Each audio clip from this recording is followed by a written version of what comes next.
replacing scripting with modern day data integration, why the time is now. And just before we get too far into the topic, I wanted to make sure that we're on the same page as to what we mean when we say scripts. Because depending on who you ask, the definition of a script can be vastly different. Here, when we say script, we're not really talking about the size or complexity. That's kind of, not pertinent to the conversation. What we really mean when we say script here is some amount of code that's written by your team in-house or maybe by a third-party vendor, but specifically designed for your particular ETL or ELT process.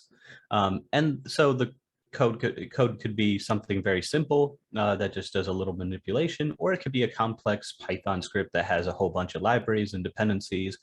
So again, the size really doesn't matter. It's just that it's designed specifically for one task and one task only, very much bespoke to your particular data problem. So when we say script, you now know what we mean, but why replace those scripts, right? They're designed just for you. Well, there's a couple of different reasons, right? So there's the whole issue of legacy things that are no longer maintainable, right? This could be legacy scripts, it could be legacy applications, but basically, whenever you have a system that's been designed a long time ago, oftentimes you'll see that, it doesn't necessarily meet the current times and the current needs. So maybe perhaps it's no longer maintainable for a couple of different reasons, right? Maybe the time and resources required to work with existing script is too high, right? So, it's very fragile, it breaks. As data volumes increase, those exceptions that you only saw pop up every once in a while now become a very, very mainstream problem that's occurring way too often, right? Maybe it's even worse than that. Maybe it's a script that you don't even understand how it works, why it was designed the way it was designed, what the logic is behind it.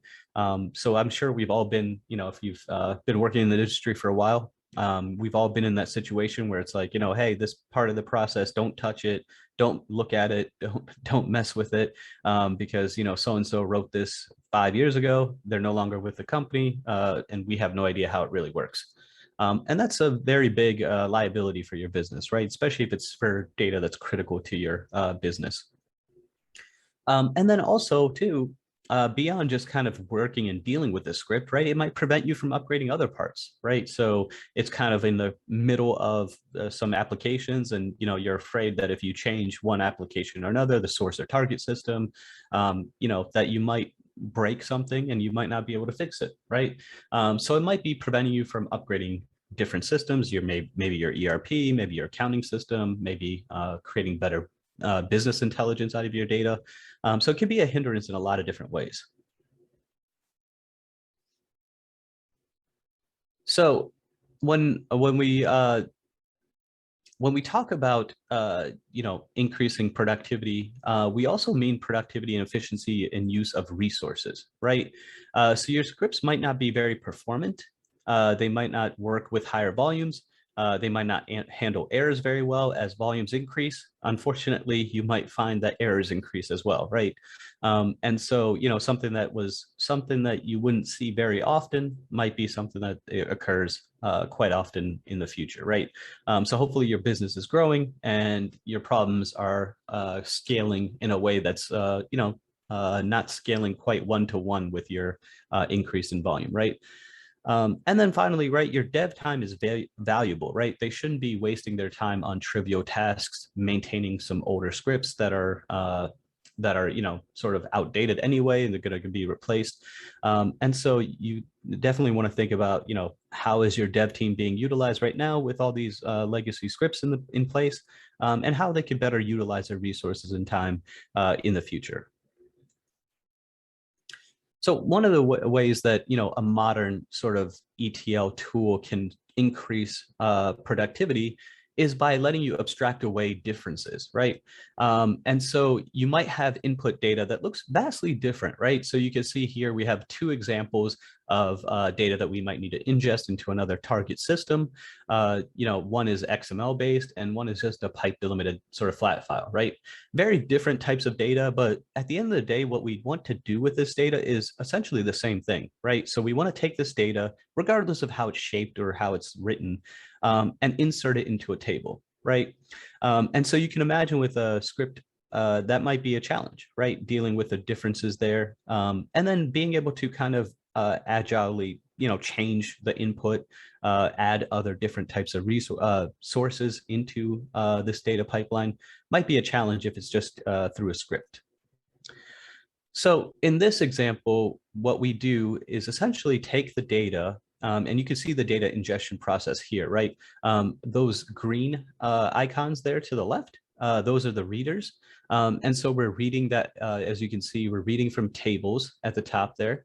And then we're also reading from an activities.xml file over here, and then an employees.txt, that pipe delimited file here. And then we're comparing it to the database tables. And doing a comparison and then updating the tables based upon the results of that comparison, right? If there's changes, then we make sure that, we filter out anything that's unnecessary and then do updates. If it's net new records that are coming in the file, then we do inserts. And if the data already exists as is, we kind of leave it unchanged fully, right? And so you can see here that even though we have vastly different pipelines, source systems, our data pipelines look essentially the same. And that's because we essentially did that, right? We copied the ETL process for one data set and pasted it in for the second one, and then essentially made little tweaks here and there. And as you'll notice, if you look at the items in the boxes here, they're pretty much exactly the same, right? And this sort of comparison, seeing what's coming in on the data, what's already existing in your target system, that's going to be something that you might need to reuse multiple times, right? And so one of the things that we allow our users to do is sort of abstract away even that layer, right? So now here you could see what we did was we took all of the logic in the comparison record and everything to the right of it, and essentially just repackaged it as its own sort of subgraph is what we call it. And that allows you to kind of layer in logic, right? So anything that's sort of unique, you can kind of keep at the top layer, and anything that you might want to reuse and repurpose for other ETL pipelines, you can kind of group together and kind of have it be just one little box there to kind of simplify all different aspects of that, right? And it's also great for version control as well, right? So maybe you notice that it works for 99% of your cases, but then you need to make one little tweak here or there. Then you can backfill those tweaks to your existing pipelines as well.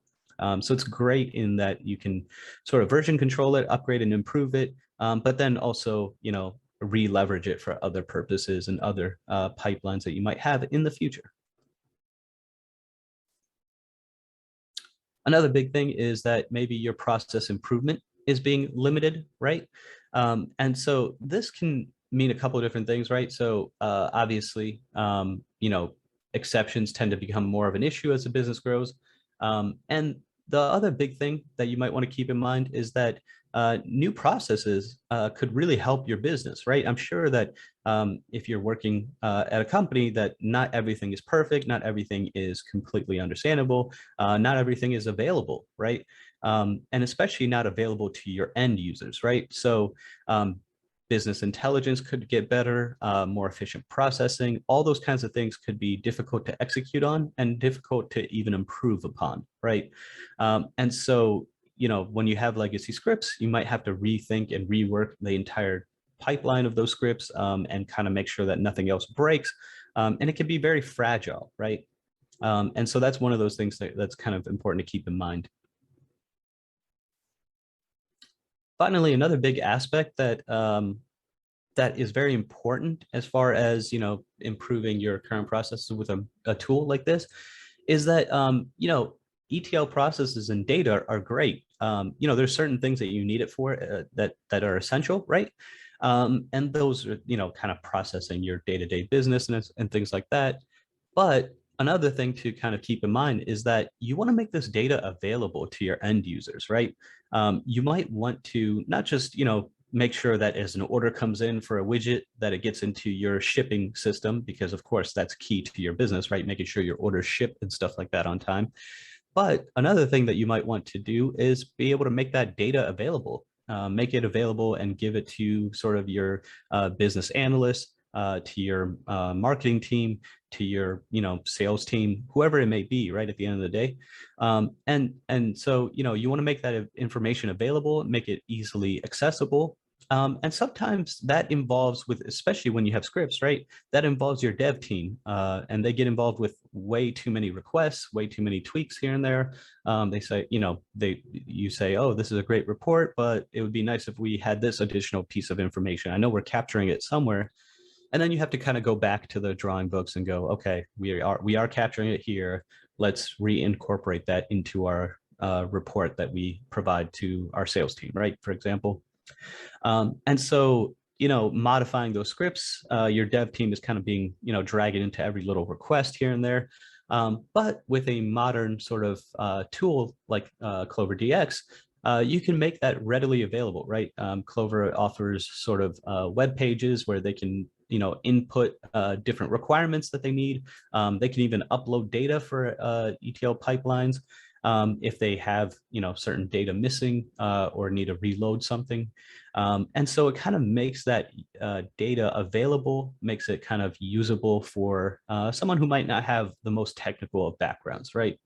Whereas if it was a script, you would kind of, maybe they can sort of make their own report, but you'd have more worries that something else would break, or that they would touch something that they're not necessarily supposed to, for example.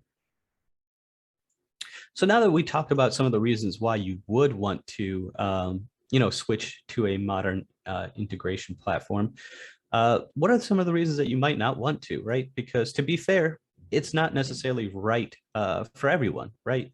And so some of the reasons that you might not actually want to switch at this time, especially, is that you have exceptional requirements, right? Maybe you've searched around and there's no real commercial solution that sort of check marks all the boxes for you.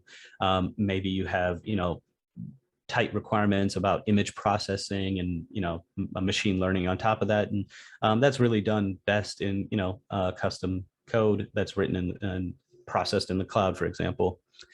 So there's always those sort of, very custom requirements that you could have. But also, it might not make sense for your resources currently, right?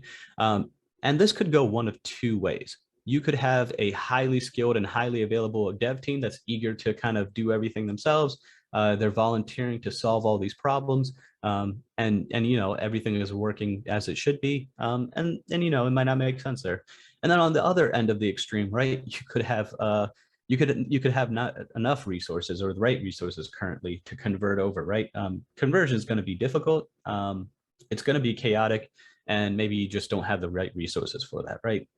And then also, there is the cost up front, right? Nothing that's good is ever free. And so, you pay for what you get. And so sometimes maybe you just can't, afford to do that during this budget year, and money hasn't been set aside. So there's always that, right? And then there's historical precedents, right? You've always done it this way. To retool and revamp your entire pipelines and stuff would take a lot of time and stuff. And you're just not that, you're not that eager to kind of dive into it, right? Because, we are creatures of habit, and sometimes change can be hard. So let's say you do decide, though, that, hey, this seems like something that I would want to do. How do we shop for the right solution, right? Well, first of all, there are a couple of things that are must-haves, that you would want. And that is the ability to kind of connect to all your source and target systems, and be able to handle all the logic that's contained in your script, right? And I would, challenge you guys to think a little bit deeper on this topic too, and not only think about sort of all your source and target systems today, but if you have any initiatives that are very much going to be pushed to the front of the list. Maybe you're moving to the cloud. Maybe you're changing your database schema, or not schema, your database technology, and moving from a SQL server to Redshift or something like that, or Snowflake. Make sure that it supports not only your current systems, but any initiatives that you have in the pipeline that might be up and coming. And then make sure that it handles obviously all the scripts that you have currently in place, but think about what scripts you were about to design, what scripts you were about to create for your end users, and then make sure that it supports those as well, right? That's going to be sort of the minimum requirements for a valid solution for your company. Now, there's a whole bunch of other factors to consider, right? The flexibility tool versus the simplicity of the tool, right? Sometimes the tool is very flexible, but might be almost as complicated as working with scripting. And then on the other hand, you might have the opposite end of the extreme. Maybe it's extremely simple to use. You kind of just, pick a couple of things from a drop-down menu, enter in some credentials, and off you go. But in that case, maybe the simplicity is is not very granular. It doesn't allow you to do exactly what you need to do, and kind of does 90% of the job, but not that last 10% that really drives success in your business. And then, of course, right, we mentioned this earlier, those costs and resources, that's always going to be a factor to consider, right? These solutions are not free. Oftentimes, they're not very cheap. And, you do need the resources, and you have to kind of consider what sort of support they provide during both the implementation, and also what kind of support they provide post-implementation. And that's going to always be key, right? Another thing to kind of keep in mind is the automation and orchestration. Most of these tools do offer some level of automation and orchestration. So just making sure you vet out that the tool has all the kind of automation and orchestration requirements that you would need to make sure that everything's running smoothly and in the background, and it's not something that you need to worry about. Now, with automation and orchestration, you have a couple of other sort of things that might bug you, right? And then that is, if you're automating and orchestrating everything, you want to make sure that it's, the solution is robust, that it's stable, and that you don't have to necessarily watch it and monitor and babysit it the whole time, because as things get automated, you want it to be, convenient, right? And along with that, right, it comes validation and reporting, right? Because things are automated, and they're kind of running in the background and just, doing its thing.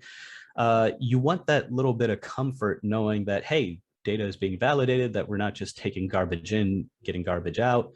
And then also that, that reporting aspect is going to be key, right? Just to kind of give you that level of peace and, and just knowledge that, hey, all my data pipelines are running, there's no issues, all of that, right? So you want to make sure that there's robustness and stability, because, one of the things that's most challenging about sort of scripting is that, it can break pretty easily.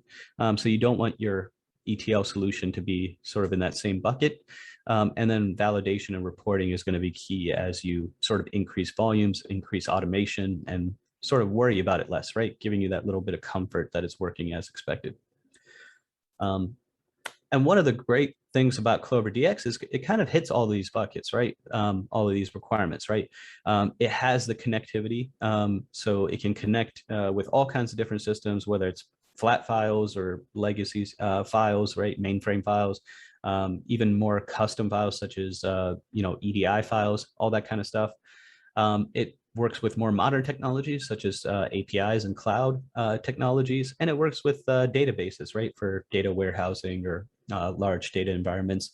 And so it can kind of connect to all those different things. And it can also handle complex scenarios, right? You might have a many-to-one or many-to-many kind of scenario. You might have a lot of customization that you need to do over periods of time. And it can kind of handle that and allow you to repackage that. It handles messy data very well, right? So we have not just the ability to sort of manipulate the data, but you can also, modify it it lets you deal with messy data so that you can clean it up and repurpose it, so that way you don't have garbage in, garbage out, and it offers full automation. And so this is sort of just a high level of what CloverDX kind of looks like, right? You have designer there in the middle there at the bottom. And that's where, of course, you would design, test, debug, and make sure that, your data pipelines that you create are up to code, right? Making sure that they work as expected. And then once you do, you kind of deploy it to server. And server is really where sort of that robustness, that automation, that notification all takes place, right? So once it's promoted to production into server, you have the ability to kind of scale pretty easily, right? You can cluster things together. You can add and remove cores to the server. And so that way you have the ability to kind of scale as your business increases. But then also you have the ability to kind of monitor things, validate things, and you get active notifications directly from server itself. And so I would, there are many different sort of ETL tools available on the market. I would suggest doing the proper shopping and vetting, making sure that it meets your requirements. But definitely give us a shot as well. You'd be surprised as to how much improvement you could see through moving from a scripting sort of solution to an actual ETL solution. And with that being said, that was all I had for this webinar. Thank you very much for joining. Thanks, everyone.